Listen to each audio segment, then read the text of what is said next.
All right, here we go. First pool day of the season. No one in my family wants to be included in this video, so I'm just going to call out because there are three important things to talk about in the atmosphere.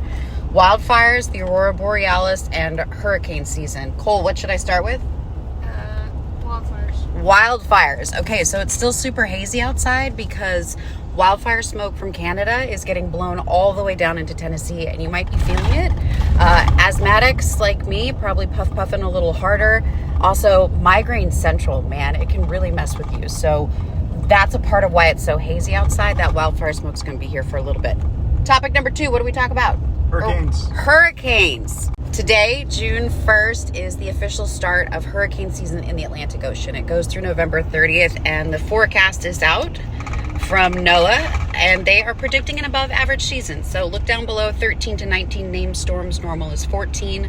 Of those named storms, they think we'll have 6 to 10 that become hurricanes. That's 74 miles per hour or higher. And of those, 3 to 5 could be majors. That would be a Cat 3 or higher. Now, hurricane season starts earlier in the Pacific. It starts mid-May. Hurricanes can happen outside of hurricane season. They're not ruled by the calendar. They just typically happen in this time frame. Peak is in September. All right, last up, we got to talk about the Aurora Borealis.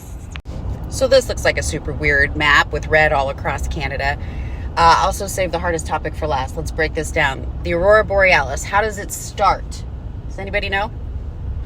It's fire. Well, it starts with the sun. So there was something called a CME, coronal mass ejection, on the surface of the sun, basically like a little mini explosion, kind of like a volcanic eruption. And that sends a bunch of energy out into the solar system. And that energy interacts with the magnetic field that goes around the Earth, and it disrupts it a little bit as those ions that come with that solar energy collide with gases in our atmosphere. We see it as colors in the sky. And so this is the forecast for the Aurora Borealis, right? Is this geomagnetic storm that makes really pretty colors appear in our atmosphere. I don't think it's going to make it to Tennessee. It's not impossible.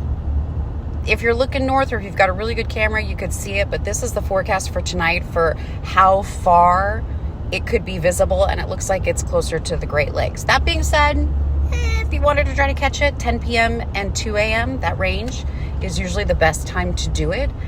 There are a couple kind of CMEs that have happened on the surface of the sun. So it's possible that the aurora could be visible through tomorrow, although it's forecast to be less intense. So wildfires, hurricanes, and Aurora Borealis. Oh my.